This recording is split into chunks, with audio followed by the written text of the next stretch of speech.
بسم الله الرحمن الرحيم. المال والبنون زينة الحياة الدنيا.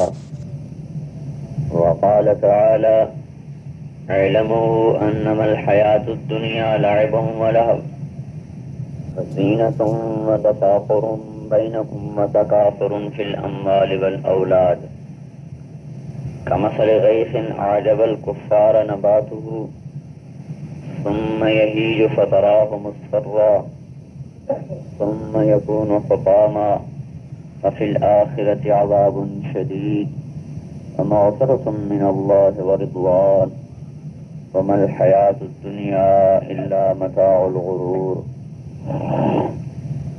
وعن أبي قلابة عن رجل من أهل الشام عن أبيه قال له رسول الله صلى الله عليه وسلم: أسلم تسلم. قال: ما الإسلام؟ قال: أن تسلم قلبك لله وأن يسلم المسلمون من لسانك ويدك. قال: أي الإسلام أفضل؟ قال: الإيمان. قال: وما الإيمان؟ قال: أن تؤمن بالله وملائكته وكتبه ورسله وبالبعث بعد الموت. قال: أي الإيمان أفضل؟ قال: الهجرة. قال: وما الهجرة؟ قال: أن تهجر السوء. قال: فأي الهجرة أفضل؟ قال: الجهاد. قال: وما الجهاد؟ قال: أن تجاهد في سبيل الله أو تقاتل الأعداء إذا لقيتهم لا تغلل ولا تجبن. وسلم.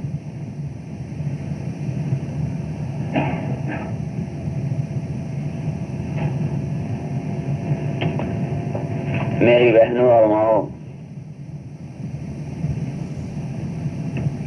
آپ کے سامنے ایک بہت اہم بات عرض کرنے کے لیے حاضر ہوئے ہیں،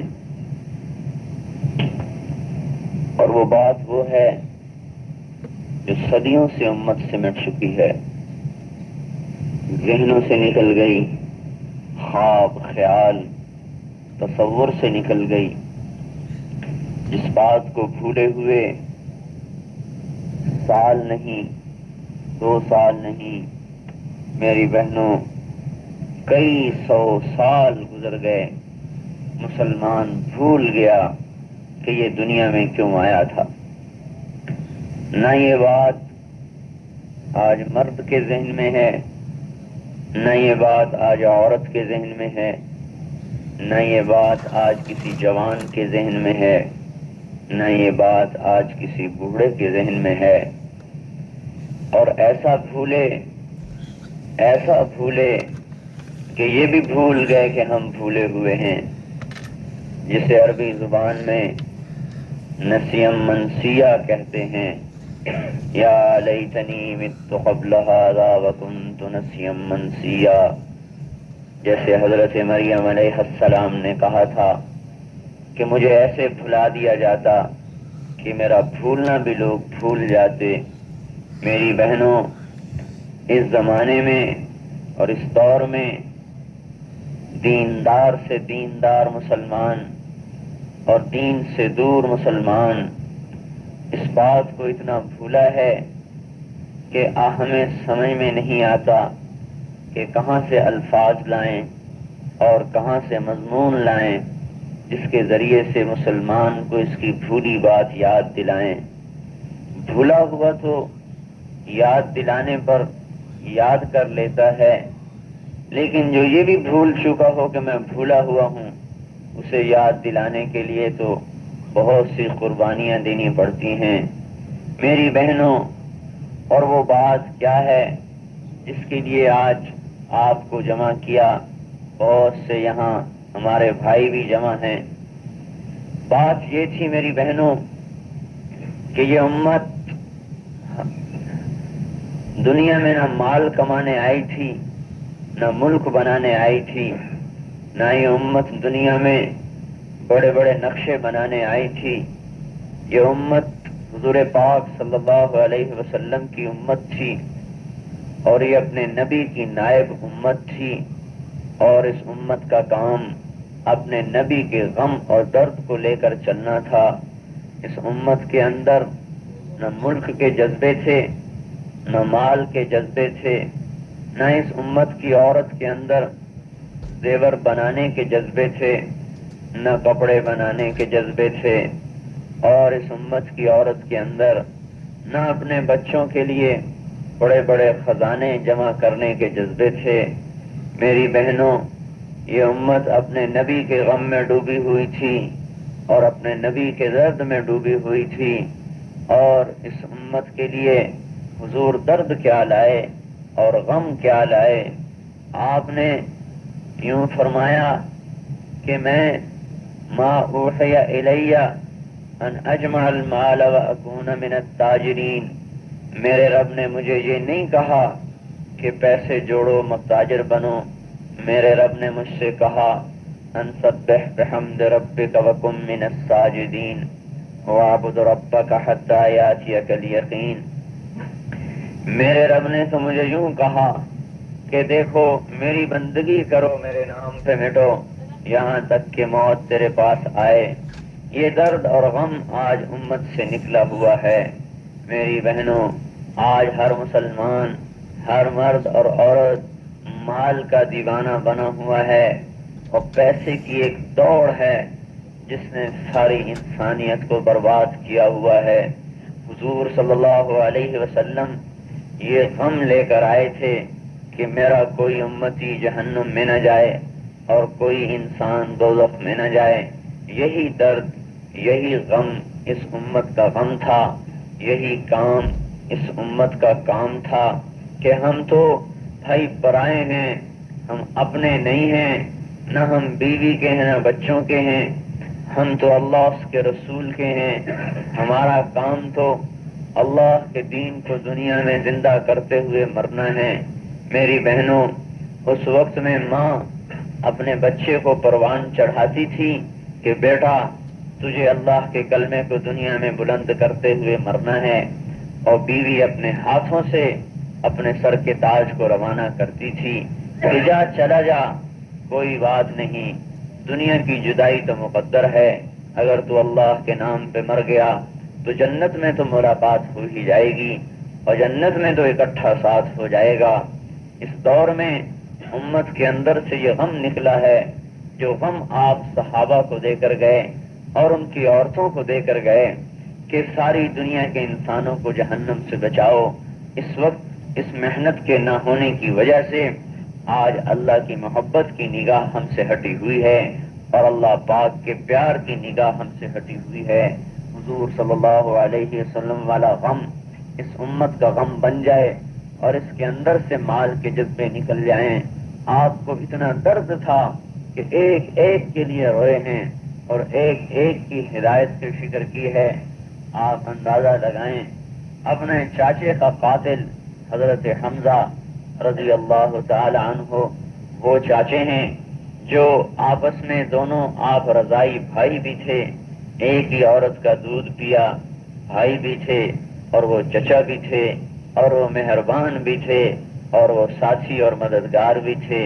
جب احد کی لڑائی کا موقع آیا اور حضرت حمزہ رضی اللہ تعالی عنہ دونوں ہاتھوں میں تلوار لیے لڑ رہے تھے، جو سامنے آتا تھا کٹتا تھا، اور وحشی ابن حرب یہ ایک کافر غلام تھا جو پتھر کی اوٹ میں چھپا بیٹھا تھا۔ جب حضرت حمزہ رضی اللہ تعالی عنہ سامنے آئے تو اس نے پیچھے سے برچھا مارا جو آپ کی پیٹ میں لگا اور آنتوں کو چیرتا ہوا نکلا۔ حضرت حمزہ گرے اور شہید ہوئے۔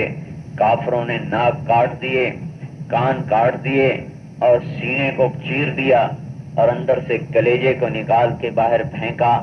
جب شہداء کی تلاش ہوئی کہ دیکھو بھئی کون کون شہید ہوا ہے، تو دیکھا کہ حضرت حمزہ کوئی نہیں ہے۔ آپ نے فرمایا میرا چچا کہاں ہے، تلاش کرو۔ او ہو یا رسول اللہ، وہ تو شہید ہو چکے ہیں۔ آپ دوڑ کے آئے، جب چچا کی لاش کو دیکھا تو آپ کی ہچکیاں بن گئی اور اتنا روئے حدیث شریف میں کہیں میں نے نہیں پڑھا کہ آپ اتنے زور سے روئے ہوں جتنا آپ اپنے چچا کی لاش پہ روئے، اور اتنا روئے کہ دور دور تک آپ کے رونے کی آواز جا رہی تھی۔ آپ کے رونے کو دیکھ کر صحابہ بھی رونے لگے۔ کتنا غم آیا ہوگا اس کے قاتل پر، اس چچا کے قاتل پر، کتنا آپ کو دکھ درد ہوا ہوگا۔ یہاں تک کہ اللہ تعالیٰ نے آسمان سے جبریل کو بھیجا، جاؤ میرے نبی کو تسلی دو اور اسے خوشخبری دو کہ گھبراؤ نہیں، ہم نے حمزہ کو اپنے عرش پر لکھ دیا ہے۔ حمزہ تو اسد اللہ و اسد رسول ہی، کہ حمزہ اللہ اس کے رسول کا شیر ہے۔ یہ سن کر آپ کو تھوڑی تسلی ہوئی اور 70 مرتبہ اپنے چچا پر نماز جنازہ پڑھی۔ ایک ایک جنازہ آتا تھا لیکن حمزہ کا جنازہ پڑا رہا، یہاں تک کہ 70 شہداء کا جنازہ پڑھا لیکن حضرت حمزہ پہ ہر نماز کے ساتھ نماز پڑھتے رہے۔ پھر اپنے ہاتھوں سے اتارا۔ جب آپ مدینے میں داخل ہوئے تو گھر گھر سے عورتوں کے رونے کی آواز آ رہی تھی کہ کسی کا باپ قتل ہوا، کسی کا چچا، کسی کا بھائی، کسی کا بیٹا۔ انسان ہے، درد اور غم تو ہوتا ہے۔ حضور صلی اللہ علیہ وسلم کی آنکھوں میں آنسو آ گئے اور فرمایا میرے چچا پہ رونے والا کوئی نہیں، اس لیے کہ آپ کا خاندان تو آپ کا مخالف تھا۔ آپ کے خاندان میں دو ہی تو تھے جنہوں نے حضور کا ساتھ دیا، ایک حضرت علی تھے اور ایک حضرت حمزہ تھے، باقی تو سب مخالف تھے۔ اور وہ سارے کے سارے مکے میں تھے تو آپ تو اکیلے مدینے میں آئے تھے، تو اب کون روتا؟ تو آپ کے آنکھوں میں آنسو نکلے اور فرمایا اما حمزہ تو فلا وبا کی اللہ، ہائے آج میرے چچا پہ رونے والا کوئی نہیں۔ حضرت سعد بن عبادہ کو پتہ چلا تو آپ نے انصار کی عورتوں سے کہا جاؤ حضور پاک کے دروازے پر بیٹھو اور ان کی چچا پہ روو۔ ابھی تک رونا، زور زور سے رونا ابھی تک حرام نہیں ہوا تھا، اس لیے عورتیں رو رہی تھیں۔ تو انصار کی عورتیں آئیں اور جب باہر بیٹھ کر انہوں نے رونا شروع کیا تو حضور صلی اللہ علیہ وسلم باہر نکلے، فرمانے لگے کیا بات ہے، کس پر رونے آئی ہو؟ یا رسول اللہ آپ کے چچا پہ رونے والا کوئی نہیں تھا، ہم آپ کے غم میں شریک ہیں، ہم آپ کے چچا پہ رونے آئی ہیں۔ آپ نے فرمایا جاؤ اللہ تمہارے گھروں کو آباد رکھے، جاؤ واپس چلی جاؤ، اللہ تمہارا بھلا کرے۔ اس سے میری بہنوں آپ اندازہ لگاؤ کہ آپ کو کتنا درد، کتنا غم آیا ہوگا اس انسان پر جس نے قتل کیا ہوگا حضرت حمزہ کو، لیکن آپ کے اندر میں یہ غم اور یہ درد تھا کہ کوئی انسان دوزخ میں نہ جائے، کوئی انسان آگ میں نہ جلے، ہر آدمی جنت میں جانے والا بنے۔ اور یہی غم آپ اپنی امت کو دے کر گئے تھے۔ اس تبلیغ کے کام کے ذریعے سے ہم میری بہنوں اور میری ماؤں، ہم اس اندر کے غم کو بدلنا چاہتے ہیں۔ ماں کو غم ہے کہ میرا بیٹا مال کمانے والا بنے، اور باپ کو یہ درد ہے کہ میرا بیٹا بڑے اونچے افسر بنے اور میری تجارت چمکے۔ مسلمان میری بہنوں آج مر چکا ہے، ہم ایمانی موت تو مر چکے ہیں، زندہ لاشیں ہیں جو بازاروں میں چل رہے ہیں، گھروں میں پھر رہے ہیں۔ چنانچہ جب زندگی لٹ گئی تو ایک ٹھنڈی آگ ہے جو ہر گھر میں سلگ رہی ہے، اور ٹھنڈے شعلے ہیں جنہوں نے ہر گھر کو اپنی لپیٹ میں لیا ہوا ہے۔ دل جل رہے ہیں، ہڈیاں سوختہ ہو چکی ہیں، پیسوں میں، مال میں سکون مٹ چکا ہے کہ مسلمان اپنے درد اور غم کو بھول چکا ہے۔ یہ اپنا آدم تفرغ لعبادتی املا قلبک غنن واسد فقرک، اے میرے بندے تو میرا بندہ بن جا، تو میرے تابع ہو جا، میں تیرے دل کو سارے غموں سے نجات دے دوں گا اور تیرے دل کو بادشاہ کر کے، تیرے دل کو غنی کر کے میں تیرے فقر و فاقے کو دور کروں گا۔ وَإِلَّا تَفْعَلْ، اور اگر تم میری طرف کو مت آیا، میرے ساتھ تم نے جوڑ نہ بٹھایا، تو پھر یاد رکھ لے میں عملہ قلبک، میں تیرے قلب کو عملہ یدک شغلن، میں تیرے اندر مصیبتیں بھروں گا اور تجھے مصروفیت میں پھنساؤں گا اور تیرے اوپر مشغولی کے عذاب کو ڈالوں گا اور تیرے چین و سکون کو ہمیشہ ہمیشہ کے لیے چھین لوں گا۔ میری بہنوں آج ہر چہرے کے پیچھے بڑی سیاہیاں ہیں. ہر انسان نے اپنے چہرے کو مختلف رنگوں سے سجا کر اپنے اندر کی گندگیوں کو چھپایا ہوا ہے. دلوں میں سوراخ ہیں اس لیے کہ اللہ رسول والا غم اندر سے نکل گیا. فرعون والا غم بنا کہ حکومتیں ہوں، اور شداد والا غم بنا کہ ہمارے عہدے ہوں، اور قارون والا غم بنا کہ پیسہ اور مال ہو، اور زیور ہو، چاندی ہو، سونا ہو. حضور صلی اللہ علیہ وسلم نے اپنی امت کے اندر سے اس غم کو نکالا کہ نہیں، تو دین کا غم کھا، تو دین کا درد کھا. آپ اندازہ لگائیں، جس نے اتنے بڑے پیارے چچا کو قتل کیا اس پر انسان کو کتنا رنج اور غم ہوگا.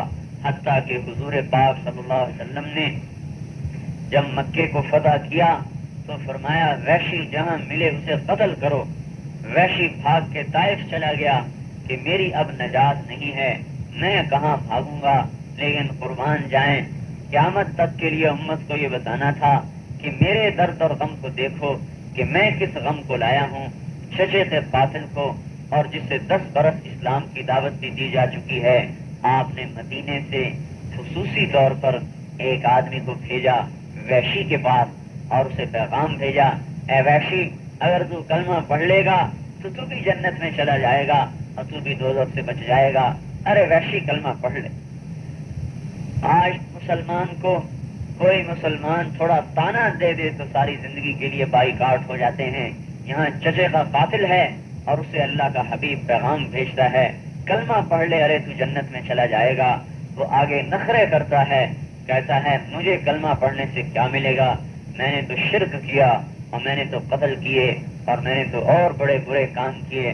اور تیرا رب کہتا ہے کہ جو یہ کام کرے گا وہ دوزخ میں جائے گا، میرے کلمے سے کیا ہو جائے گا. آپ اس آدمی نے آ کے جواب دیا. آپ نے دوبارہ اس کے پاس آدمی بھیجا کہ اس سے کہو کہ میرا رب کہتا ہے الا من تاب، جو توبہ کر لے، آمن، ایمان لے آئے، وعمل عملا صالحا، اچھا عمل کرے، فاولئک یبدل اللہ سیئاتہم حسنات، اللہ ان کی برائیوں کو بھی نیکیوں سے بدلتا ہے. اے وحشی کلمہ پڑھ لے. جواب میں پھر وحشی نے پیغام بھیجا کہ میں اتنی سخت شرطیں ادا نہیں کر سکتا کہ ایمان بھی ہو، توبہ بھی ہو، عمل بھی ہو، کوئی اور راستہ بتاؤ. حضور پاک صلی اللہ علیہ وسلم پہ قربان جائیں، اللہ آپ کو جزائے خیر دے. آپ نے دوبارہ آدمی بھیجا اور فرمایا کہ وحشی، میرا رب یوں کہتا ہے کہ ان اللہ لا یغفر ان یشرک بہ ویغفر ما دون ذلک لمن یشاء، کہ شرک کو تو نہیں بخشوں گا، باقی جسے چاہوں گا معاف کروں گا. اب تو ایمان لیا. جواب میں وحشی نے کہا کہ پتہ نہیں تیرا رب مجھے بخشے یا نہ بخشے، اس نے یوں کہا ہے جسے چاہوں معاف کروں، پتہ نہیں مجھے معاف کرے نہ کرے. آپ نے چوتھی مرتبہ آدمی بھیجا اور کہا کہ اے وحشی، میرا رب کہتا ہے کہ اے میرے بندو جنہوں نے ظلم کیا، لا تقنطوا من رحمت اللہ، میری رحمت امید مت ہو، میں تمہارے سارے گناہ معاف کر دوں گا. توبہ کرو یا عبادی لو بلغت ذنوبک عنان السماء ثم استغفرتنی غفرت لک ولا ابالی. اے میرے بندے، اگر تیرے گناہ زمین آسمان سے بھی بڑھ جائیں لیکن تو توبہ کر لے تو میں تیرے سارے گناہوں کو معاف کر دوں. وحشی طائف سے نکلے، چہرے کو چھپایا ہوا، چھپتا چھپاتا مدینے پہنچا، اس لیے کہ وحشی کو بھی پتا تھا کہ جس نے مجھے دیکھ لیا قتل کر دے گا، جس نے مجھے دیکھا میری خیر نہیں. منہ چھپائے ہوئے، چھپتے ہوئے مسجد نبوی میں اچانک آیا. آپ اپنے دھیان میں بیٹھے ہوئے تھے کہ ایک دم کھڑا ہوا، چہرے سے کپڑا ہٹایا اور شہید شہادت الحق اور کلمہ پڑھا. آپ کی آنکھ اٹھی تو حضور صلی اللہ علیہ وسلم وحشی کو دیکھ کر لرز گئے. فلم یروعہ الا بی قائما اشہد شہادت الحق. صحابہ کی تلواریں نکلی اور اٹھے، یا رسول اللہ وحشی آ گیا، اجازت دیجئے اس کی گردن اڑا دیں. وحشی کلمہ پڑھ چکا ہے اور جنت کے راستے پر آ چکا ہے. نبی اپنے چاچے کے غم کو دبا کر اور اس کی جنت کا درد لے کر کہتا ہے دعوہ دعوہ، ہٹ جاؤ پیچھے. لاسلام رجل واحد احب الی من قتل الف کافر. ایک آدمی میری امت کا بن کر کلمہ پڑھ لے مجھے 1000 کافروں کے قتل کرنے سے زیادہ اچھا لگتا ہے۔ پھر آپ اسے یوں پہلے تو دیکھتے رہے، پھر انگلی اٹھائی، اوحشی انت، تو بھی وحشی ہے؟ میں نے کہا جی ہاں میں وحشی ہوں۔ فرمایا اقعد، میرے سامنے بیٹھو۔ 8 برس گزر چکے ہیں، آدمی تو سال 2 سال میں صدمے بھول جاتا ہے، 8 برس گزر چکے ہیں، آپ نے سامنے بٹھایا، کہا وحشی بتا تو صحیح میرا چچا تو نے کیسے قتل کیا تھا؟ کیف قتلت عمی، تو نے میرے چچا کو کیسے قتل کیا؟ مجھے اتنا تو بتا دے۔ حضرت وحشی فرماتے ہیں میری ہمت تو نہیں تھی، حکم تھا، سارا قصہ سنایا کیسے قتل کیا۔ وہ کہنے لگا کہ حضرت حمزہ دونوں ہاتھوں میں تلوار لیے لڑ رہے تھے، جو سامنے آتا تھا اسے قتل کرتے تھے۔ مجھے میرے سردار نے کہا تھا اگر تم محمد کے چچا کو قتل کر دے تو میں تجھے آزاد کر دوں گا۔ میں نے اس لالچ میں یا رسول اللہ آپ کے چچا کو قتل کیا۔ میں پتھر کے پیچھے بیٹھا تھا اور وہ میرے سامنے آئے، میں نے برچھا مارا اور قتل کیا۔ جب وحشی نے یوں کہا حضور صلی اللہ علیہ وسلم پھر رونے لگے۔ 8 برس کا زمانہ ہے لیکن پھر آپ کے آنسو جاری ہو گئے، کہنے لگے وحشی اللہ تیرا بھلا کرے، جا جیسے تو نے اللہ رسول کو دکھ دیا، اب اللہ رسول کو راضی کرنے کا بھی کام کر، اور اتنا کر لے وحشی کہ میرے سامنے مت بیٹھا کر، تجھے دیکھ کر میرے چچا کا غم تازہ ہو جاتا ہے۔ میری بہنوں، جس آدمی کی شکل دیکھنی گوارا نہیں ہے اس کے لیے ایک خواہش ہے کہ یہ بیچارہ کہیں دوزخ میں نہ چلا جائے۔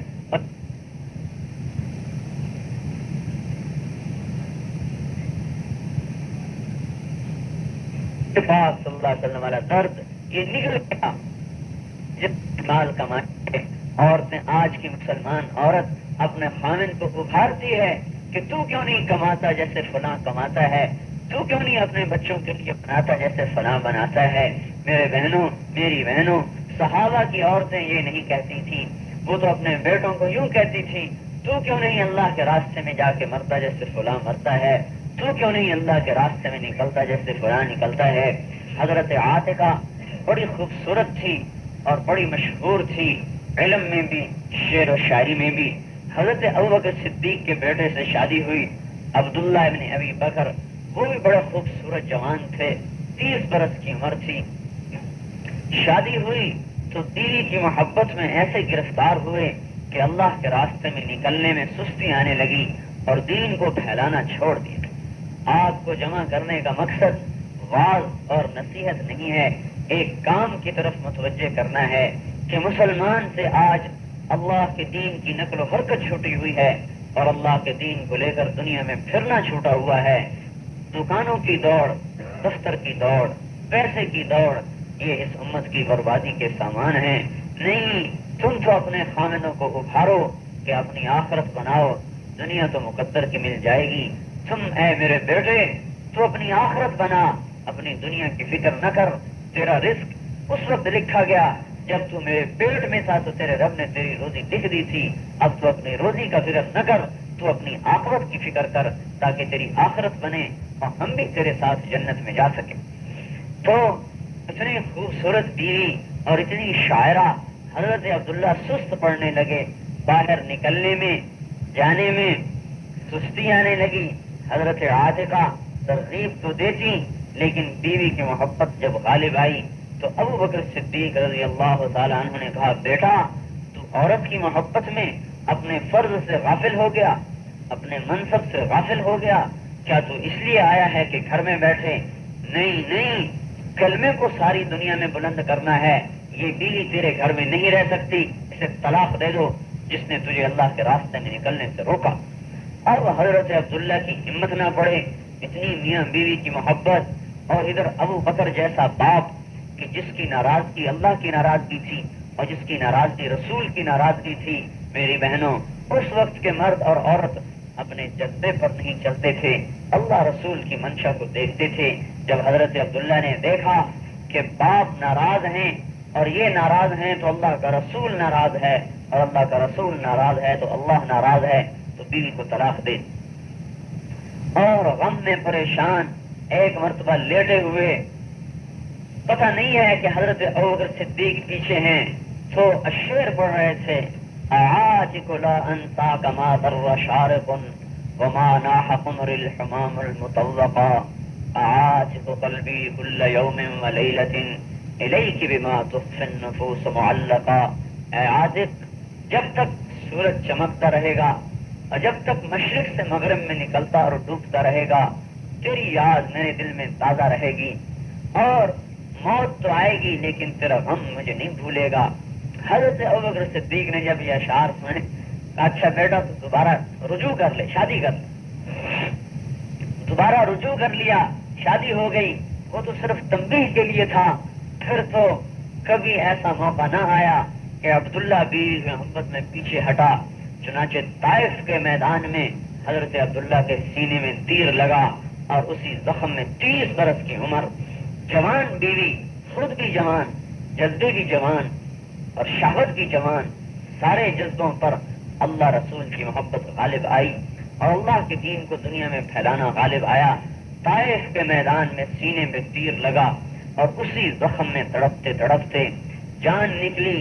حضرت عاتقہ کو پتہ چلا تو بے ساختہ زبان سے نکلا علیک لا تنفک عینی حزینۃ علیک ولا ینفک جلدی اغبرا للہ عینا من رعا فتم مثلہ اقر واحما فی الحیاء واسطرا اذا شرعت فی الاسنۃ فیہ غازها الى الموت حتى يدرك الموت احمرا مدد الدہر حین غنت غمامۃ ایکتا وما ترب اللیل الصباح المنورا. اے عبداللہ، اب کبھی میرا جسم راحت نہیں پائے گا اور کبھی میرے جسم پہ اچھا کپڑا نہیں آئے گا جب تک یہ دنیا قائم اور جب تک باغ میں بلبل چہکتی رہے گی.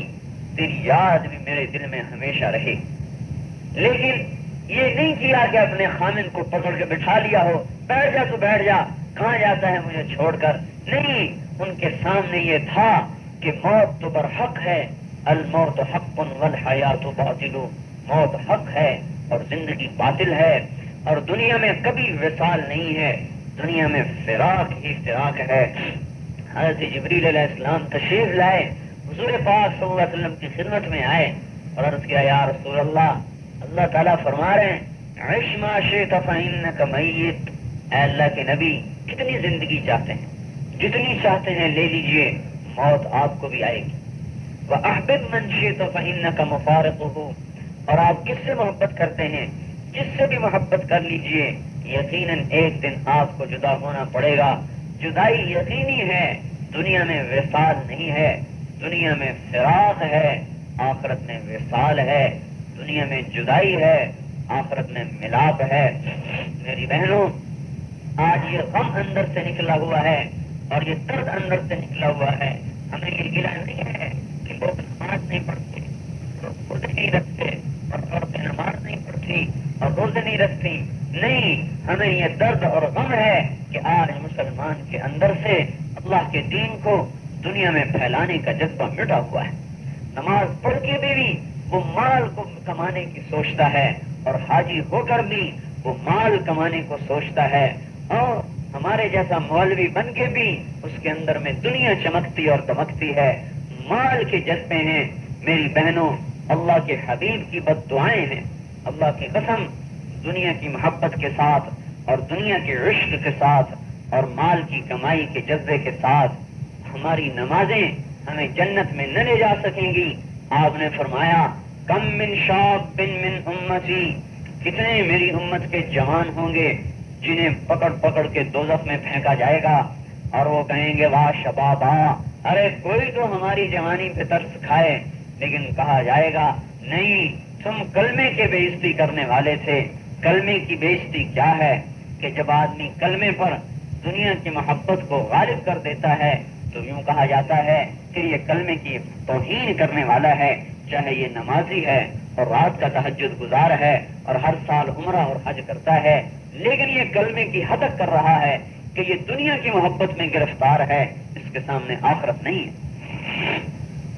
اور آپ نے فرمایا وَكَمْ مِنْ شَيْخٍ مِّنْ أُمَّتِي يَقُولُ وَشَيْبَتَا، اور میری امت کے کتنے بوڑھے ہوں گے جن کو پکڑ پکڑ کے دوزخ میں پھینکا جائے گا اور کہیں گے کوئی تو ہمارے بڑھاپے کو دیکھے، کوئی نہیں دیکھنے والا ہوگا۔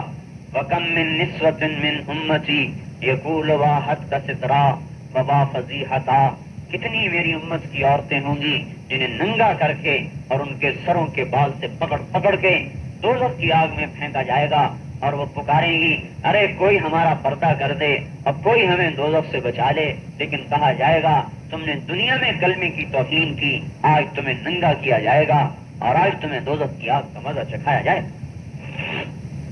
جب انہیں دوزخ میں پھینکا جائے گا اور دوزخ کی آگ انہیں پکڑنے کے لیے آئے گی تو سارے مل کر کلمہ پڑھیں گے، آگ پیچھے ہٹ جائے گی، پھر آگ ان کو کھانے کے لیے آئے گی، پھر وہ کلمہ پڑھیں گے، آگ پیچھے ہٹ جائے گی۔ تو دوزخ کا داروغہ مالک کہے گا ارے تجھے کیا ہوا، تو ان کو کھاتی کیوں نہیں؟ وہ کہے گی یہ کلمہ پڑھتے ہیں، میرا کلمے پہ زور نہیں چلتا۔ وہ کہیں گے اچھا اب پکڑو۔ اب جب وہ آگ پکڑنے کے لیے آئے گی اور وہ کلمہ پڑھنا چاہیں گے تو اللہ ان کی زبانوں پہ تالے لگا دے، کلمہ اندر میں ہے، تالا لگ گیا۔ کیوں تالا لگا؟ کہ ارے ظالم تو نے دنیا کی خاطر میرے کلمے کی ہتک کی، آج میں تجھے آگ میں جلاؤں گا۔ اور اللہ تعالیٰ نے پہلی مرتبہ زبان پہ تالا کیوں نہ لگایا؟ پہلی مرتبہ کیوں نہیں تالا لگایا؟ 3 دفعہ مہلت کیوں دی؟ یہ بتلایا کہ اگر تو اس کلمے کو سامنے رکھ کر دنیا میں زندگی گزارتا تو تجھے دوزخ کی آگ کچھ نہ کہتی، لیکن تو نے کلمے کو توڑا اور تو نے میرے کلمے کی توہین کی اور اسے دنیا میں پھیلانا اپنا کام نہ بنایا، اپنا مقصد نہ بنایا، آج تجھے اس کا مزہ چکھنا پڑے۔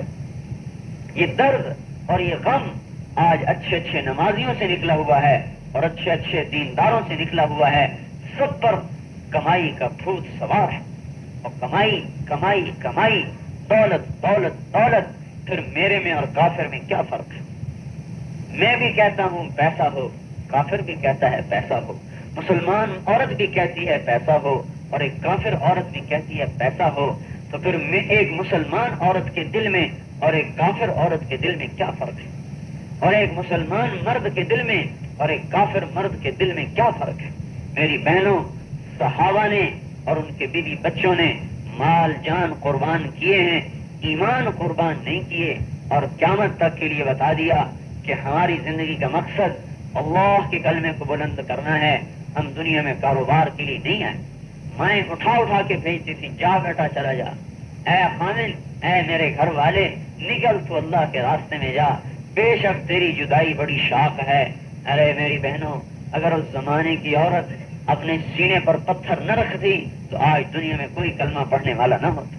اگر اس زمانے کی بیوی آج کی بیویوں کی طرح ہوتی اور اس زمانے کی ماں آج کی ماں کی طرح ہوتی تو آج دنیا میں کوئی کلمہ نہ پڑھتا۔ ان کے بھی جذبات تھے کہ ہمارے گھر والے ہمارے سامنے رہیں، اور ان کے بھی جذبات تھے کہ میرا بیٹا میری آنکھوں کے سامنے رہے، لیکن انہوں نے سینوں پہ پتھر رکھ کر کیوں کہا کہ نکلو جاؤ بیٹو جاؤ، ہم تم پر صبر کریں۔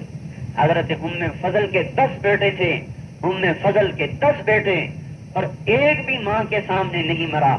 ایک کی خبر شام میں بنی، فضل ابن عباس شام میں مرے، عبداللہ ابن عباس طائف میں مرے، عبید اللہ ابن عباس یمن میں مرے، معبد ابن عباس تیونس میں مرے، عبد الرحمن ابن عباس شمالی افریقہ میں مرے، قسم ابن عباس سمرقند میں مرے، کثیر ابن عباس ینبوع میں مرے۔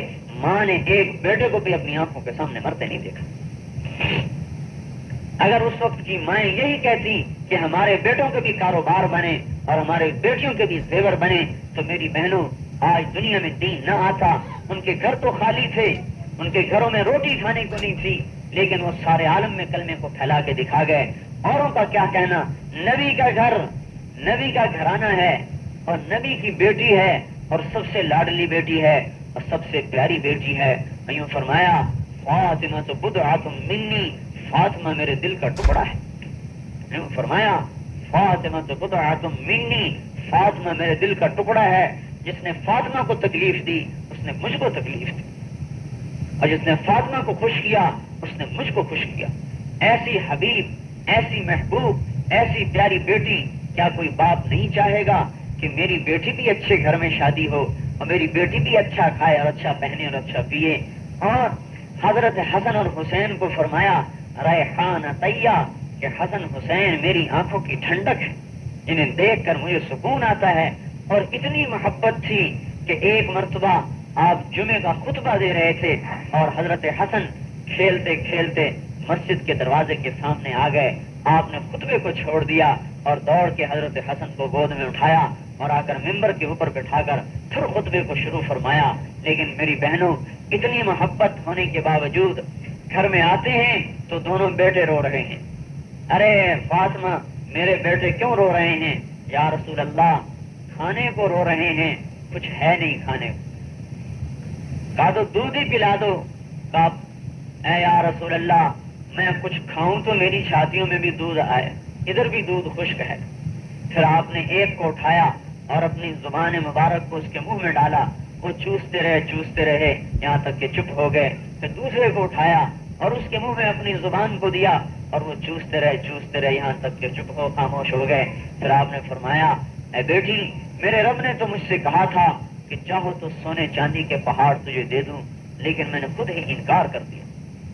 ساری امت کو بتایا کہ میں اگر یہی مقصد میں تمہارا بنا دوں کہ پیسہ کماؤ، مال کماؤ، تاجر بنو، زمیندار بنو، تو میں سب سے پہلے اپنی بیٹی کو سونے کے پہاڑ لے کر دیتا اور اپنے داماد کو لے کر دیتا اور اپنے نواسوں کو لے کر دیتا.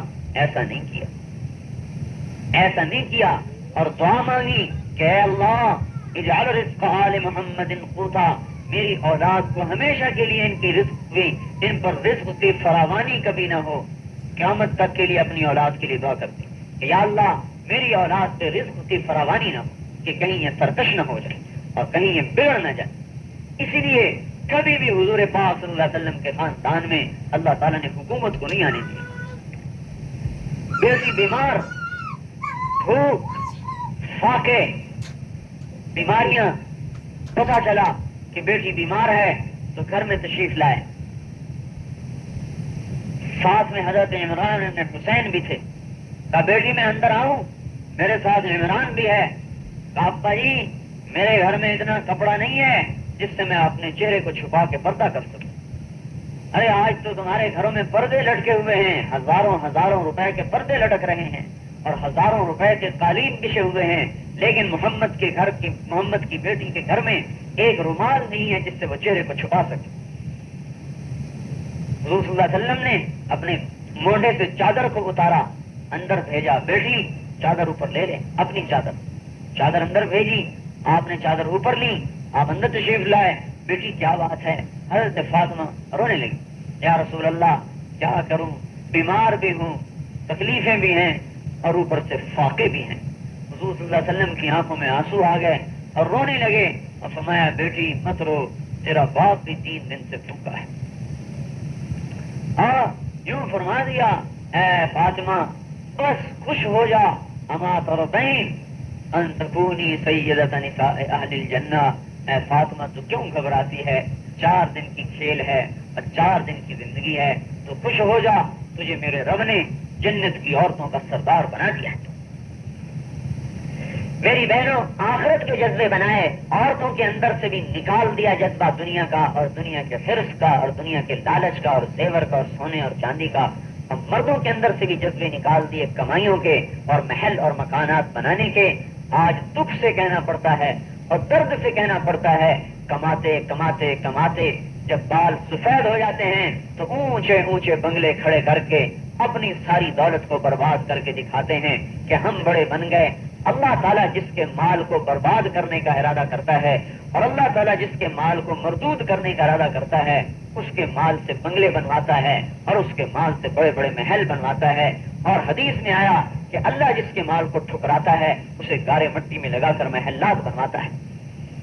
صحابہ نے محل نہیں بنائے، فاطمہ کا گھر کوئی نہیں تھا اور علی کا گھر کوئی نہیں تھا اور ام سلمہ اور عائشہ کے گھر کوئی نہیں تھے، لیکن ان کے محنت سے سارے عالم میں ایمان پھیل رہا تھا اور سارے عالم میں دین پھیل رہا تھا اور سارے عالم میں دین وجود میں آ رہا تھا. اور ان کا یہ جذبہ بن گیا کہ ہمیں تو بس اللہ کے نام پہ مرنا ہے اور اللہ کے دین کو دنیا میں زندہ کرنا ہے اور ہمارا اور کوئی کام نہیں ہے. باپ بیٹوں کو کہتے تھے جاؤ بیٹا جاؤ، اللہ کے نام پہ مرو، ہم بھی تمہارے ساتھ جنت میں جائیں. حضرت صلۃ بن اشیم العدوی اپنے بیٹے سے کہنے لگے بیٹا تو نکل، پہلے تو شہید ہو تاکہ میں تیری شہادت پر صبر کروں اور مجھے صبر کی بھی جنت ملے، پھر تیرے بعد میں جاؤں گا، پھر میں قتل ہوں گا تاکہ میں تیرے ساتھ بھی ہو جاؤں۔ پہلے بیٹا نکلا، بیٹے کا شہید ہوئے، پھر باپ نکلا، پھر باپ شہید ہوا۔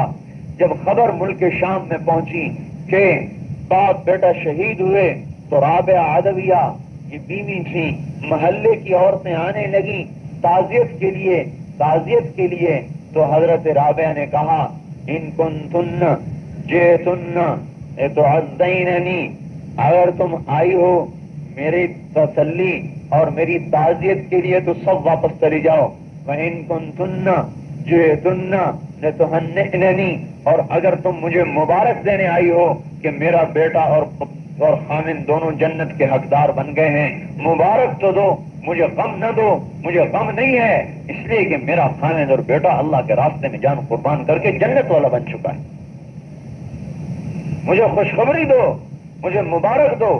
معاذ ابن جبل کا جوان بیٹا، 18 برس کی عمر، 20 برس کی عمر، خوبصورت، یرموک کی لڑائی میں جو کندھے پر تلوار لگی اور کندھا ٹوٹا اور 2 ٹکڑے ہوا تو گھوڑے کو لوٹا کے واپس آئے تو یا ابتا، اے میرے باپ بس اب میرا آخری وقت ہے۔ تو حضرت معاذ نے کہا وَأَيُّ شَيْءٍ تُرِيدُ يَا بُنَيَّ، ارے میرے بیٹے تو اور کیا چاہتا ہے، اور تو کیا چاہتا ہے کہ تو رب کے نام پہ قربان ہوا۔ اپنے ہاتھ سے دفن کر کے غسل کر کے حضرت ابو عبیدہ کے پاس آئے، کہنے لگے ابو عبیدہ مجھے مبارک دو کہ میرا بیٹا میرے رب نے قبول کر لیا۔ انہوں نے بیٹوں کو دکانوں کے جذبے نہیں بنائے۔ آج کی عورت اگر اپنے جذبے کو تبدیل کر لے تو دنیا میں انقلاب آ سکتا ہے۔ آج کی عورت ہے جو مرد کو حرام کمائی پہ مجبور کر رہی، آج کی عورت ہے جو اپنی اولاد کو حرام کمانے پہ مجبور کر رہی، آج کی عورت ہے جو سارے عالم کے مردوں کو یوں ابھار کے فلاں نے اتنا کمایا، فلاں نے اتنا کمایا، فلاں نے یوں کر لیا، تو نے کیا کیا؟ اور وہ عورت تھی اسماء، کہتی ہے بیٹا تیری شہادت مجھے زیادہ پسند ہے تیرے جان بچا لینے سے، تو اللہ کے نام پہ مر رہا ہے تو اس میں غم کی کیا بات ہے؟ کہنے لگے اماں میں مجھے گلے مل لے، میری آج واپسی نہیں ہوگی۔ تو جب گلے ملنے لگے، نابینا تھی ماں نابینا ہو چکی تھی، تو ہاتھ جب گلے لگایا تو دیکھا حضرت عبداللہ نے زرہ پہنی ہوئی، لوہے کا لباس۔ کہنے کی بیٹا ایک طرف تو اللہ کے نام پہ مرنا چاہتے ہو اور ادھر سے زرہ پہنتے ہو، یہ زرہ کیوں پہنی ہوئی ہے؟ اتارو اسے۔ بیٹے نے کہا اے ماں مجھے یہ غم ہے، مجھے یہ ڈر ہے کہ کہیں میری لاش کی بے حرمتی نہ کر دیں، اس لیے میں نے زرہ پہنی ہوئی ہے۔ فرمایا ارے میرے جگر کے ٹکڑے سن لے، الشاۃ المذبوحۃ لا یولمھا الطلق، جب بکری ذبح ہو جاتی ہے پھر اس کی کھال کھینچو، اس کے ٹکڑے کرو، بکری کو کیا پرواہ، جب تو اپنے رب کے پاس پہنچ جائے گا تیرے جسم سے جو مرضی کریں تجھے اس کی کیا پرواہ ہے۔ اپنے ہاتھ سے بیٹے کی زرہ اتروائی، ایک قمیض میں روانہ کیا، ایک کرتے اور دھوتی میں، بس دونوں ہاتھوں میں تلواریں لے کر اللہ کا شیر و میدان میں نکلا۔ ایسے جوان تھے حضرت عبداللہ ابن زبیر کہ اکیلے ہزاروں کے سامنے کھڑے ہو جاتے تھے اور لوگ ان کو کہا کرتے تھے کہ عبداللہ انسان نہیں ہے، عبداللہ تو جن ہے طاقت کی وجہ سے، اس لیے کہ حضرت عبداللہ نے حضور پاک صلی اللہ علیہ وسلم کا خون ایک دفعہ پیا تھا۔ جب آپ نے خون نکلوا کر پشنے لگوائے، کہا کہ جاؤ اس کو دفن کر کے آؤ، حضرت عبداللہ نے وہ جا کے پی لیا۔ تو واپس آئے تو آپ نے فرمایا بھائی کو دفن کر دیا؟ کہا جی ایسی جگہ دفن کیا ہے جہاں کوئی دیکھ سکے گا ہی نہیں۔ بھائی کو دفن کر دیا؟ کہا جی ایسی جگہ دفن کیا ہے جہاں کوئی دیکھ سکے گا ہی نہیں۔ فرمانے کے اللہ کا شریف تھا، ارے کہیں تو نے پی تو نہیں لیا؟ عرض کرنے کے یا رسول اللہ میں نے پی لیا۔ کہا بس تیرے پہ دوزخ حرام ہو گئے، تیرے پہ دوزخ حرام ہو گئے۔ تو اس کی طاقت تھی کہ ایسے جوان تھے کہ جن کی جوانی کو دیکھ کر لوگ رشک کرتے تھے، ماں اپنے جوان بیٹے کو اپنے ہاتھ سے مرنے کے لیے بھیج رہی، چاروں طرف سے جب تلواروں کا میم برسا تو ایک پتھر سر پہ آ کے لگا، اور اس سے جو خون کا فوارہ چھوٹا تو پاؤں پہ آ کے خون گرا، تو فرمایا وَلَسْنَا عَلَى الْأَعْقَابِ تَدْمَا قُدُومُنَا وَلَكِنْ عَلَى الْأَقْدَامِ تَقْطُرُ الدِّمَاءُ۔ ہم وہ نہیں ہیں جو اللہ کے راستے میں بھاگ جائیں اور ان کی پشت پر زخم آئیں، ہم وہ ہیں جو سینے پر زخم کھا کر اپنے پاؤں کو خون سے رنگین کرتے ہیں، ہم کبھی پشت نہیں دیتے۔ اور جو گرے اور اوپر سے تلواروں کا میم پڑا تو فرمایا اسماء، اے اسماء، اپنی ماں کو پکارا۔ ہائے ہائے، یہ ماں کا رشتہ بھی عجیب ہوتا ہے۔ اسماء ان قتل تو لا تسکینی، اے اسماء اب تیرے پاس خبر آنے والی ہے میرے قتل کی، لا تسکینی، میرے اوپر رونا مت، لم یبق الا حسی بدینی، میں دنیا پہ نہیں مرا۔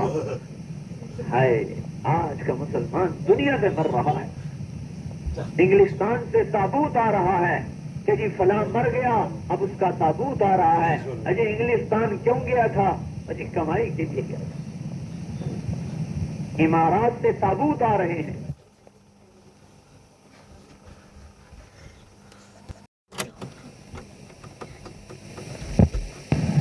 سعودی عرب سے تابوت آ رہے ہیں۔ کیوں تابوت آ رہے ہیں؟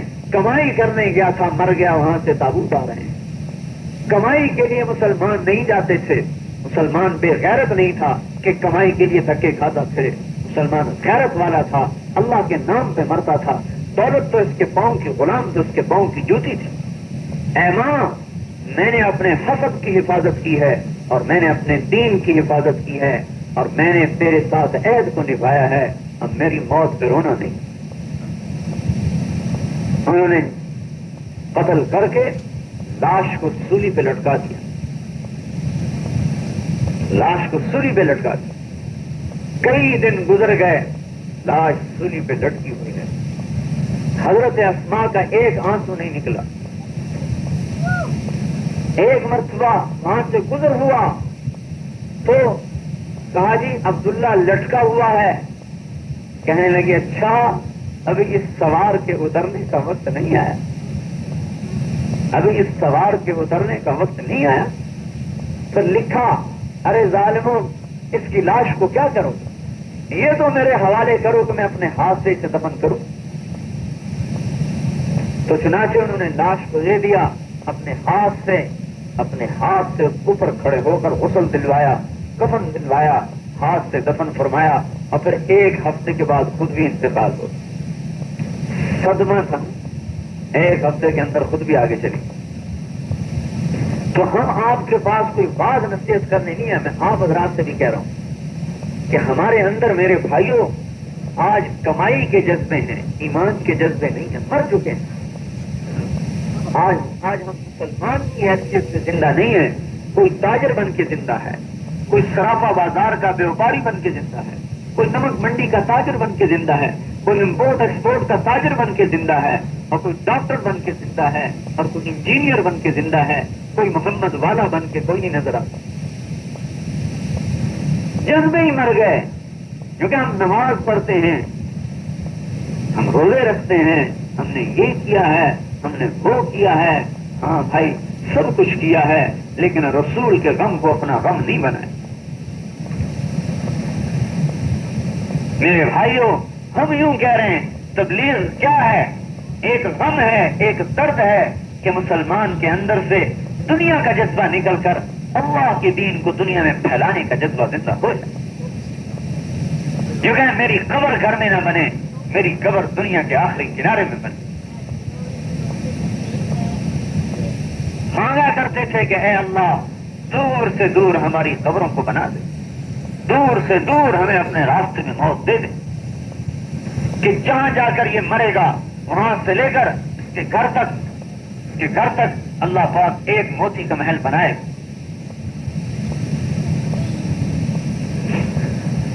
میرے بھائیوں، آج یہ جذبے نہیں ہیں کہ ہم اللہ کے دین کو پھیلاتے پھیلاتے مر جائیں۔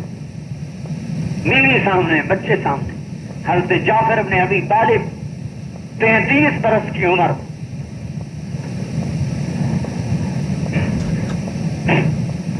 اور حضور صلی اللہ علیہ وسلم کے چچا زاد بھائی 33 برس کی عمر، پہلے تو حبشہ کی ہجرت کی، وہاں کے دھکے کھائے، مکے کو چھوڑا، گھر بار کو چھوڑا، رشتے داروں کو چھوڑا اور دین کی خاطر حبشے گئے،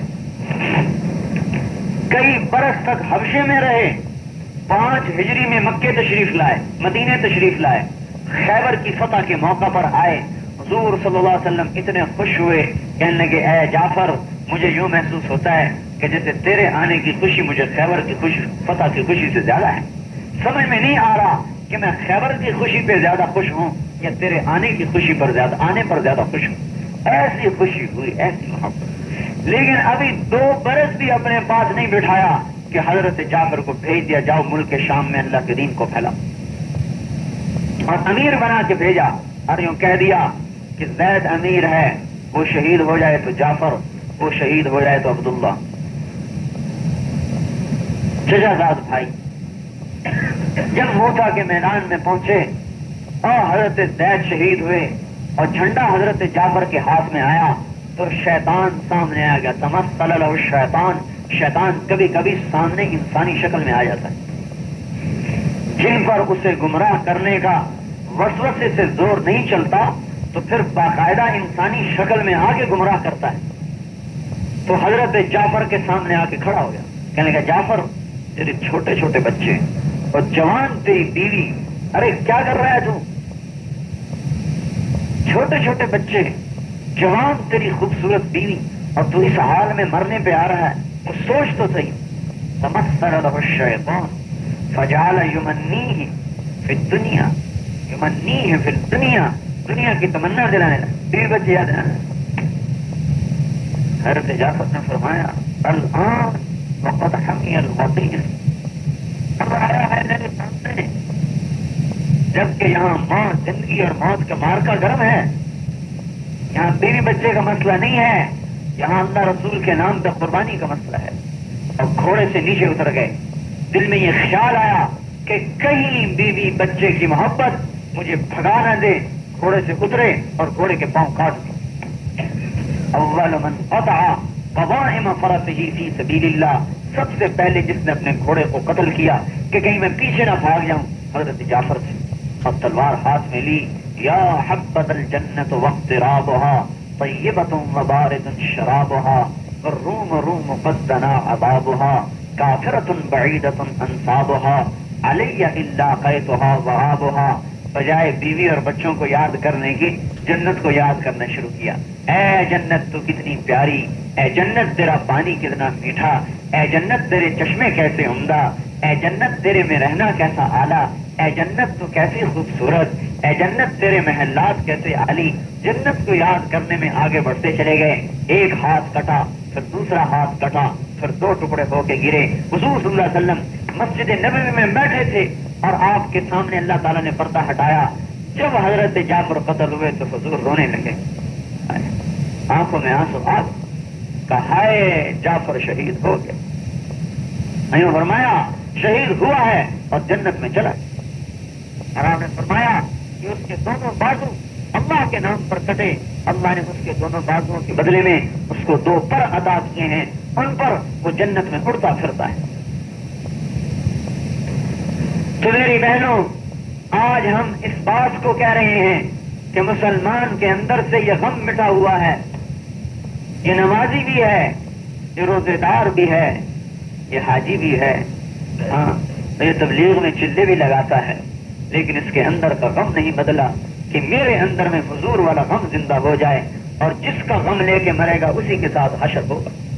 اگر تم نے اپنے اندر سے دنیا کا غم نہ نکالا تو صحابہ کے ساتھ حشر نہیں ہوگا، اور اگر عورتوں نے اندر سے دنیا کا غم نہ نکالا تو فاطمہ کے ساتھ حشر نہیں ہوگا۔ جو دنیا کے غم کو نکال کر دنیا سے جائے گا وہ حضور کے قریب کھڑا ہوگا، اور جو مرد اور عورت دنیا کے غم کو نکال کر جائے گا اسے اللہ جل جلالہ اور اسے اللہ عم نوالہ ہر صحابہ کی عورتوں کے ساتھ کھڑا کرے گا، اور اسے وہ عزت نصیب فرمائے گا اور وہ درجہ نصیب فرمائے گا کہ جنت ان کے لیے آراستہ کی جائے گی.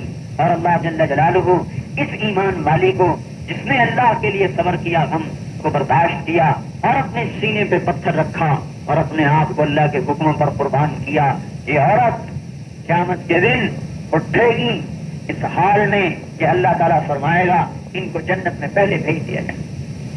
اپنے خاندوں سے بھی پہلے جنت میں بھیج دو، اپنے مردوں سے بھی پہلے جنت میں بھیج دو اور اپنے گھر والوں سے بھی پہلے جنت میں بھیج دو.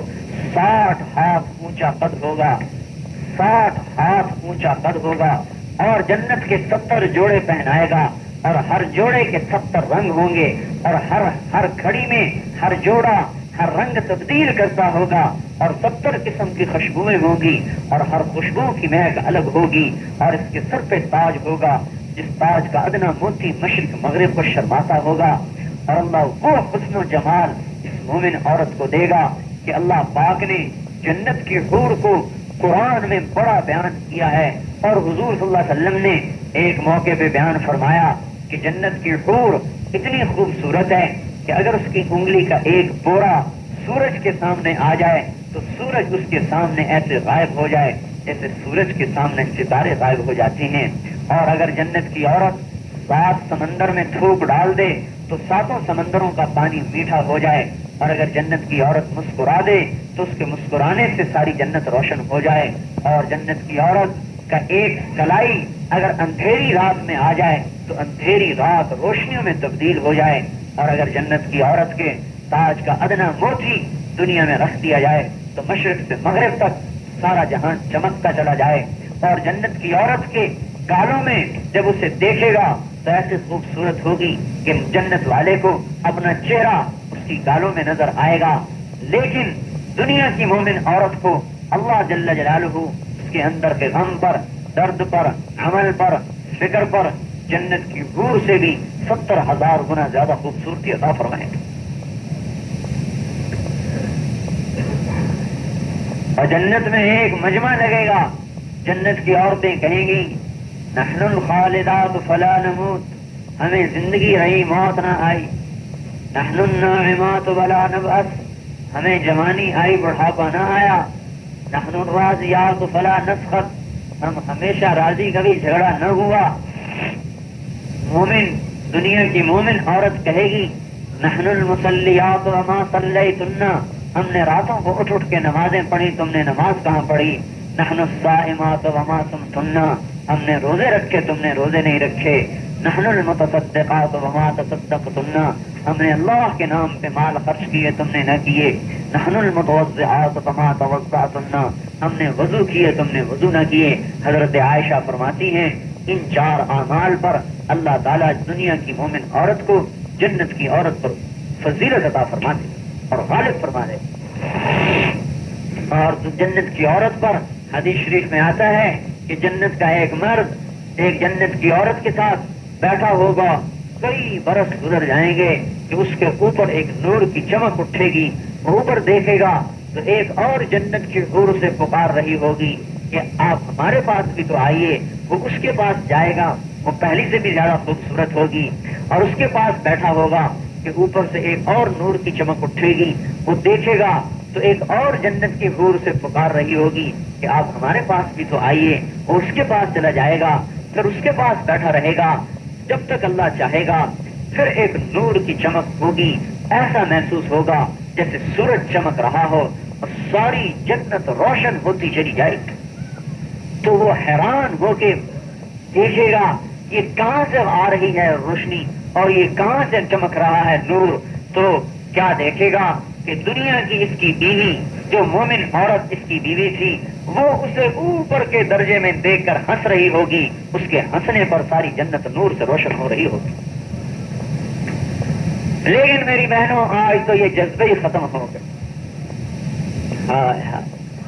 مردوں کو پٹی پڑھائی کمائی، کماؤ کماؤ کماؤ کماؤ کماؤ کماؤ، کمائی کے بھوت نے مسلمان کے ایمان کا جنازہ نکال دیا.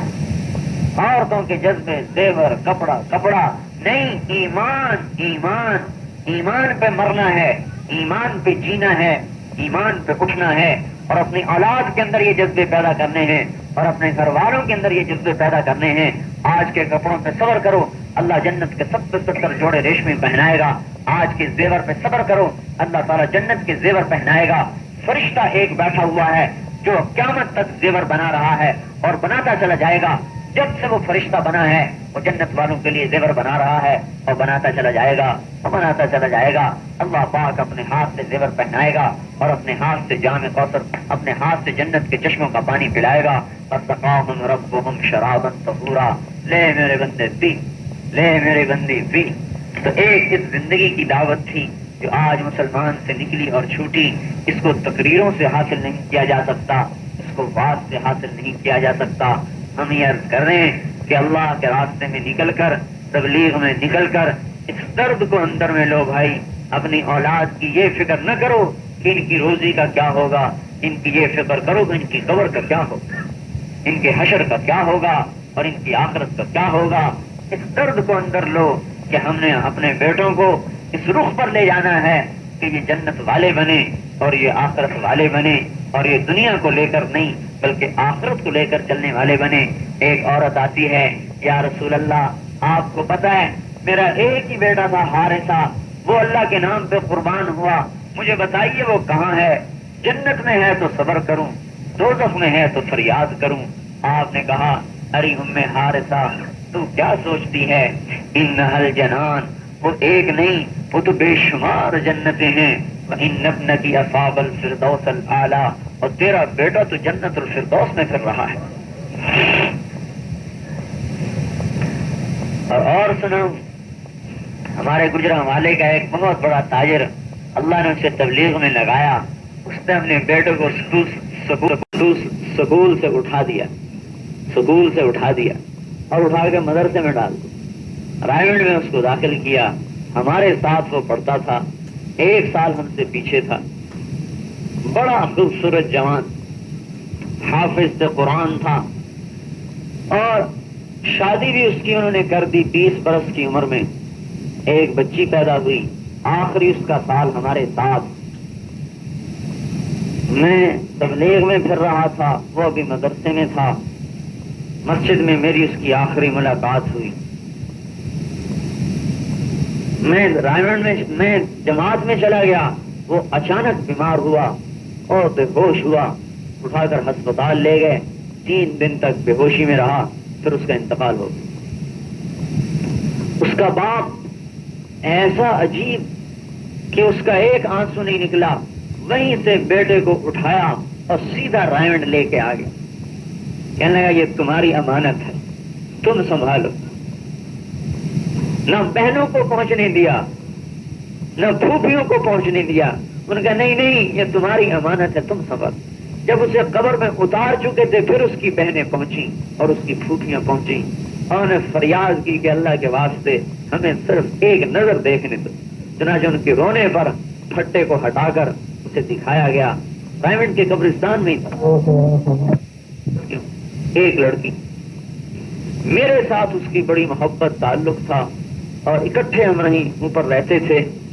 رات کو تہجد میں جب اٹھتے تو وہ چائے بناتا بڑی مزیدار، مجھے بھی پلاتا، خود بھی پیتا، سب قرآن پڑھتا، ایسا خوبصورت کہ ایسی پیاری اس کی آواز تھی، جب وہ پڑھتا تو جی چاہتا بس پڑھتا چلا جائے، ایسا قرآن پڑھتا تھا جھوم جھوم، اور تھا بھی جوانی بھی بڑی تھی اس پر، اللہ اس کے جنت کے درجے دے۔ تو میرے جی میں یوں آئے کہ اللہ کرے مجھے کہیں مل جائے خواب میں تو مجھے بھی تو پتا چلے کہ اس کے ساتھ کیا ہوا، یوں میرے جی میں آئے کہ اللہ کرے مجھے خواب میں مل جائے تو پتا تو چلے اس کے ساتھ کیا ہوا۔ اللہ کی شان، کوئی وقت قبولیت کا ہوتا ہے، میری خواب میں اس سے ملاقات ہوگی، ویسے ہی قد و قامت، اونچا قد، سفید براق لباس پہنے ہوئے، ہنس رہا ہے، آیا میرے پاس۔ میں نے کہا ارے عبداللہ تم مر گئے ہو؟ کہنے لگا ہاں۔ میں نے کہا تمہارا کیا حال ہے؟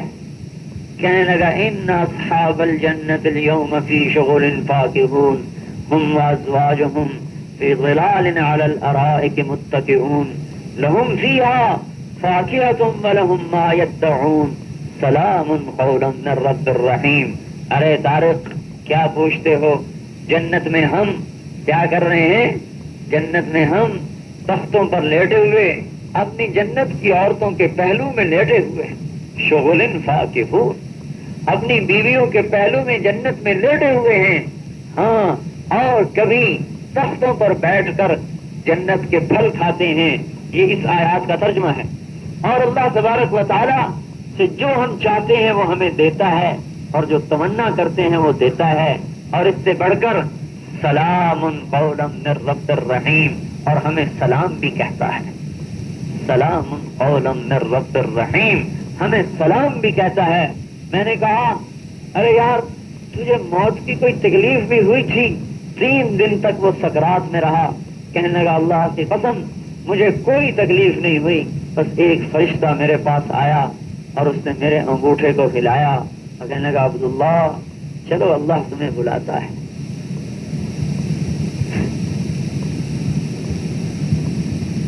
میں اس کے ساتھ چلا گیا، بس میں اس کے ساتھ چلا گیا.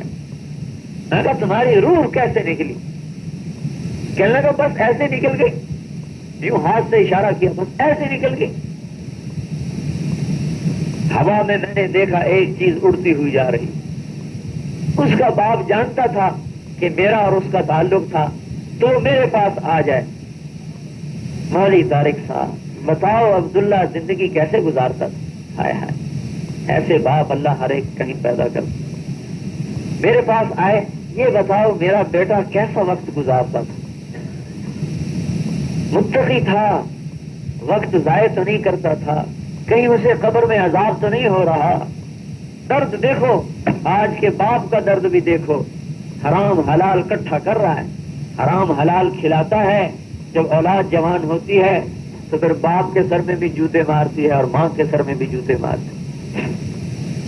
جب میری ماں اپنی اولاد کو حرام کھلاؤ گے، اور میرے بھائیوں جب آپ اپنی اولاد کو حرام کھلاؤ گے تو تم توقع نہ رکھو کہ یہ تمہارے فرما بردار بنیں گے، یہ تمہارے سر میں جوتے ماریں. جس اولاد کی خاطر آپ اپنے سارے جذبے پیس کے برباد کر دیتے ہو، وہی اولاد جوان ہو کر تمہارے ہاتھ توڑتی. کہتی تو بڈھی ہو گئی ہے، کیا بکتی ہے. باپ سے کہتا ہے تو نے ہمارے لیے بنایا ہی کیا ہے، کیا ہی کیا ہے تو نے ہمارے لیے. یہ آج کے روز مرہ کے واقعات ہیں. اور اس کا باپ مجھے آ کے کیا کہتا ہے جب بھی رائمنڈ میں ہے، ایک بات بتا دو میرا بیٹا وقت کیسے گزارتا تھا. جب میں نے یہ خواب دیکھا تو میں نے کہا بھائی آپ خوش ہو جاؤ، اللہ تعالیٰ نے مجھے تو یہ دکھایا ہے، اب آپ گھبرایا نہ کرو. پھر بھی وہ پریشان پھرتا رہے. ایک دن بڑا خوش میرے پاس آیا، کہا مولوی صاحب میں نے بھی اپنے بیٹے کو خواب میں دیکھا ہے. میں نے کہا بھائی آپ نے کیسے دیکھا؟ کہنے لگا میں نے دیکھا کہ وہ بستر اٹھائے ہوئے جا رہا ہے. بستر کو بھی تولا جائے گا. اللہ کے راستے میں جو بستر لے کر چلتا ہے اس بستر کو بھی ترازو میں رکھ کر تولا جائے. کہنے لگا میں نے دیکھا کہ میرا بیٹا بستر اٹھا کے جا رہا ہے، اس کی مجھے کمر نظر آ رہی تھی، چہرہ نظر نہیں آ رہا. پیچھے سے میں دیکھ رہا ہوں کہ بستر اس کے کندھے پر ہے اور وہ چل رہا ہے. چلتے چلتے آگے ایک دیوار آئی بڑی، اس دیوار کے اندر وہ غائب ہو گیا. اور دیوار کے اوپر بڑے نور سے لکھا گیا رضی اللہ عنہ، کہ اللہ اس سے راضی ہو گئے. رضی اللہ عنہ، اللہ اس سے راضی ہو گئے. تو اس وقت میں نہ ہمیں کوئی باپ ایسے نظر آتے ہیں جن کے یہ جذبے ہوں، نہ مائیں ایسی نظر آتی ہیں جن کے یہ جذبے. تو ہم یوں کہہ رہے ہیں کہ اللہ کے راستے میں اس تبلیغ میں پھر کر جان مال کی قربانی دے کر نکلا جائے اور اندر سے دنیا کو کھرچ کھرچ کے پھینکا جائے. اللہ اس کے رسول کی محبت کے سوا سب جذبے مٹ جائیں، اللہ اس کا رسول ہی باقی رہ جائے. ہائے اس عورت کی طرح جسے کہا گیا ارے تیرا خامن شہید ہو گیا، اس نے کہا یہ بتاؤ میرے نبی کا کیا حال. دوسرے نے کہا تیرا بیٹا بھی قتل ہوا، کہ یہ بتاؤ میرے نبی کا کیا حال. تیسرے نے کہا تیرا باپ بھی شہید ہوا، ان کا یہ بتاؤ میرے نبی کا کیا حال ہے. چوتھے نے آ کر کہا وہ تو سلامت ہیں، تشریف لا رہے ہیں. کہنے لگی جب تک میں اپنی آنکھوں سے نہ دیکھ لوں مجھے قرار نہیں آئے. ابھی پردہ کا حکم نہیں آیا تھا. جب دیکھا حضور آ رہے ہیں تو دوڑتی ہوئی آئی اور آپ کے قدموں میں بیٹھ گئی اور آپ کے دامن کو پکڑا. یا رسول اللہ، بس آپ کے ہوتے ہوئے ہمارا کوئی غم نہیں ہے. اب یہ مسلمان کے اندر جذبے ہی مٹ گئے. نماز پڑھ کے کہتے ہیں ہم تو بڑے دیندار ہیں، تبلیغ والے ہم سے کیا لیتے ہیں؟ ہاں، ہم کیا لیتے ہیں؟ نہیں بھائی، ہم عرض کر رہے ہیں، ہم منت کر رہے ہیں کہ ہمارے اندروں میں دنیا گھس چکی ہے اور دنیا کا غم اندر میں اترا ہوا، مردوں میں بھی عورتوں میں بھی. ہم یہ عرض کر رہے ہیں کہ اس کو اندر سے نکالو بھائی، اس کو اندر سے نکالو، اور یہ نکلے گا جب اللہ کے راستے میں پھرو. اس کے لیے ہم یہ عرض کر رہے ہیں کہ عورتیں تیار کریں جیسے پہلے زمانے کی عورتیں تیار کرتی تھیں، جن کے خامدوں نے 4 مہینے لگائے اور 2 چلے لگائے، وہ اپنے خامدوں کو بھیجیں سال کے لیے باہر ملکوں میں اور ان کو تیار کریں، جاؤ اللہ وارث ہے. اور جن کے 4 مہینے نہیں لگے وہ اپنے گھر والوں کے 4 مہینے لکھائیں. اور خود عورتیں بھی 3 دن کے لیے جماعتوں میں پھرو، 15 دن کے لیے پھرو، اور جب 2 دفعہ 15 دن جن کے لگ گئے ہوں وہ 4 مہینے کے نام لکھو.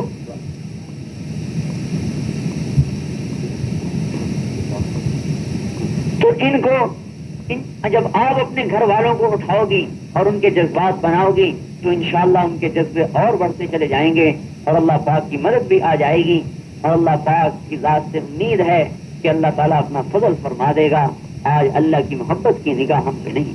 ابھی ہم دعا کر لیتے ہیں، دعا کے بعد تشکیل کرنی ہے، نام لکھنے ہیں اپنے گھر والوں کے نام جن کے 4 مہینے لگ چکے اور وہ 2 چلے لگا چکے ہیں، ان کے لکھاؤ سال کے نام. اپنوں کو تیار کرو. جن کے 4 مہینے نہیں لگے وہ اپنے گھر والوں کے، بیٹوں کے، باپ کے 4 مہینے کے نام لکھاؤ کہ ہم انہیں تیار کریں گی. اور اپنے بھی 3 دن کے لیے اور 15 دن کے لیے، اور جن کے 2 دفعہ 15 دن لگ گئے 4 مہینے کے لیے باہر ملکوں کے نام لکھاؤ. اللہ کی قسم سن لو، اللہ تبارک و تعالیٰ کہے گا جنات عدن يدخلونها ومن صلح من آبائهم وأزواجهم وذرياتهم والملائكة يدخلون عليهم من كل باب سلام علیکم بما صبرتم فنعم عقبی الدار. اللہ کہے گا جا بھائی جا، جنت الفردوس میں چلا جا جسے میں نے اپنے ہاتھ سے بنایا ہے. اپنی بیوی کو بھی لے جا، بچوں کو بھی لے جا، ماں باپ کو بھی لے جا. اور جنت الفردوس وہ ٹھکانہ ہے جہاں اللہ تعالیٰ 2 دفعہ اپنا دیدار کرا کے براہ راست بات کرے گا، ارے میری بندی، ارے میرے بندے بتا کیسی گزری، کیا حال ہے. اس لیے دعا کے بعد اپنے نام لکھاؤ اور نام لکھا کر پھر جاؤ درود شریف پڑھ. الحمدللہ رب العالمین والصلاة والسلام علی رسولہ الکریم. ربنا ظلمنا انفسنا وإن لم تغفر لنا وترحمنا لنکونن من الخاسرین. اے اللہ، ضعیف ہیں، کمزور ہیں، اے اللہ گناہوں میں برباد ہو چکے ہیں. یا اللہ ہم ہر طرف سے لٹ چکے ہیں. اے اللہ ہمارے ہاتھ میں کچھ نہیں جو تیرے سامنے پیش کر سکیں. یا اللہ تو معاف کر دے. یا اللہ ہم بڑے قصوروار ہیں. یا اللہ ہم بڑے مجرم ہیں. اے اللہ ہم نے دنیا کے غم کو غم بنایا ہے، تیرے دین کے غم کو اپنا غم نہیں بنایا. یا اللہ تو معاف کر دے. یا اللہ ہمارے پاس کوئی عمل نہیں ہے. اے اللہ ہم بالکل خالی ہیں. یا اللہ اگر تو نے حساب لے لیا ہماری ہلاکت میں کوئی شک نہیں ہے. یا اللہ تجھے اپنی رحمت کا واسطہ، اے اللہ تجھے اپنی کبریائی کا واسطہ. اے اللہ ہم کمزوروں سے، اے اللہ ہم ضعیفوں سے کہاں حساب دیا جا سکتا ہے. یا اللہ ہم حساب نہیں دے سکتے. یا اللہ ہم تجھے حساب نہیں دے سکتے. معاف فرما دے، معاف فرما دے، پوری امت پہ رحم فرما دے. یا اللہ ہم ظالم ہیں، ہم نے ظلم کیا ہے. یا اللہ ہم نے اپنی دکانوں کو سجایا، اپنے مکانوں کو سجایا، اے اللہ اپنے بازاروں کو سجایا. اے اللہ تیرے دین کو کاٹا. اے اللہ تیرے دین کو برباد کیا، اے اللہ تیرے حق کو برباد کیا اور تیرے نبی کے حق کو برباد کیا۔ اے اللہ ظالم کے لیے کوئی گنجائش نہیں، لیکن یا اللہ تیری رحمت کے سامنے تو کچھ بھی نہیں۔ اے اللہ اگر تو معاف فرما دے تو تجھے کوئی پوچھنے والا نہیں۔ اے اللہ کوئی یہ نہیں کہے گا کہ تو نے کیوں معاف کی۔ اے اللہ ہمارے سامنے عذر کوئی نہیں ہے، تو معاف فرما دے، ہم ضعیفوں پہ رحم فرما دے۔ اے اللہ جس آگ سے جبرائیل روتا ہو اور جس دوزخ سے فرشتے بھی روتے ہوں، یا اللہ اس آگ کو کون برداشت کر سکتا ہے؟ یا اللہ قبر کے اندھیروں کو اور قبر کے کیڑوں سے اور قبر کے سانپ سے یا اللہ تیری رحمت کے سوا کوئی نہیں بچا سکتا۔ اے اللہ ہماری کمزوری پہ رحم فرما دے۔ یا اللہ ہمارا زمانہ تیرے نبی کے زمانے سے بڑا دور ہے۔ اے اللہ 14 صدیاں گزر گئیں، اے اللہ ہمارے ایمان برباد، اے اللہ ہمارے چاروں طرف باطل پھیلا ہوا ہے، اے اللہ ہمارے چاروں طرف باطل کی آوازیں ہیں، یا اللہ ہم کیا کریں؟ اے اللہ ہم کدھر کو جائیں؟ اگر تو ہدایت کی ہوا نہیں چلائے گا تو ہمیں تو اپنے ایمانوں کا بھی خطرہ ہے۔ یا اللہ ایسا نہ ہو کہ لوگ تو مسلمان سمجھے اور تو ہمیں کافر بنا کے اٹھائے۔ یا اللہ تو نے ایمان کی دولت دی، یا اللہ تو کرم فرما دے، اے کریم تو رحم فرما دے۔ ہمارے پاس کیا رکھا ہے، تیرے سامنے کیا پیش کریں؟ کچھ بھی نہیں ہے اے اللہ، ہمارے پاس کچھ نہیں سوائے ہماری بربادیوں کے، سوائے ہماری ناکامیوں کے، سوائے ہماری حسرتوں کے۔ اے اللہ ہمارے پاس کچھ نہیں، تو رحم کرم کا معاملہ فرما دے۔ یا اللہ اس باطل کی فضا کو ختم کر دے، اے اللہ اس گمراہی کے اندھیروں کو تو روشنیوں سے بدل دے۔ یا اللہ جن آنکھوں نے دین کو اجڑتے دیکھا ہے، اے اللہ ہمیں بھی تو دکھا دے اپنے دین کا زندہ ہونا۔ اے اللہ ہمیں مرنے سے پہلے اپنے دین کی زندگی دکھا دے۔ اے اللہ جیسے آج کفر ناشتا ہے، آج گھر گھر تیرے لیے، اے اللہ آج گھر گھر تیری نافرمانی کا اڈا بنا ہوا ہے، آج ہر گھر میں تیری نافرمانی کی صدائیں گونج رہی ہیں۔ یا اللہ ہم تیری درگزر پہ قربان جائیں، تو کیسے ہمیں بچا بچا کے چل رہا ہے۔ تو نے پہلی امتوں کو بندر اور خنزیر بنایا، اے اللہ ہم اس قابل تھے کہ ہمیں بھی بندر اور خنزیر بنا دیا جاتا، تو نے فضل فرمایا، تو نے کرم فرمایا۔ اے اللہ باوجود ہماری بدماشیوں کے، باوجود ہماری گناہوں کے، اے اللہ تو نے ہمیں انسان رکھا، تو نے ہمیں مسخ نہ فرمایا، ورنہ ہم اس قابل تھے کہ بجائے انسانوں کے خنزیر بنا دیے جاتے۔ یا اللہ تجھے اس نبی کا واسطہ، اے اللہ جس کی تجھے بڑی قدر ہے، اے اللہ تجھے اپنے اس حبیب کا واسطہ جس سے تجھے بڑی محبت ہے، جس سے تو نے وعدہ کیا ہے، جس سے تیرا وعدہ ہے کہ میں تجھے راضی کروں گا۔ وَلَسَوْفَ يُعْطِيكَ رَبُّكَ فَتَرْضَىٰ۔ اے اللہ تم نے وعدہ کیا ہے اور تو وعدہ وفا کرتا ہے۔ یا اللہ تو رحم فرما دے اور تو کرم فرما دے، ہماری زندگیوں کو بدل دے، ہمارے دلوں کو بدل دے، اپنی ذات عالی کی طرف پھیر دے۔ اے اللہ اپنی محبت سے دلوں کو بھر دے اور حضور صلی اللہ علیہ وسلم کی محبت سے دلوں کو بھر دے، اور اے اللہ آخرت کی محبت کو بھر دے اور دنیا کی نفرت کو بھر دے۔ اے اللہ دنیا کی نفرت کو بھر دے اور کمائی کے جذبے نکال دے۔ اے اللہ مال جمع کرنے کے جذبے نکال دے۔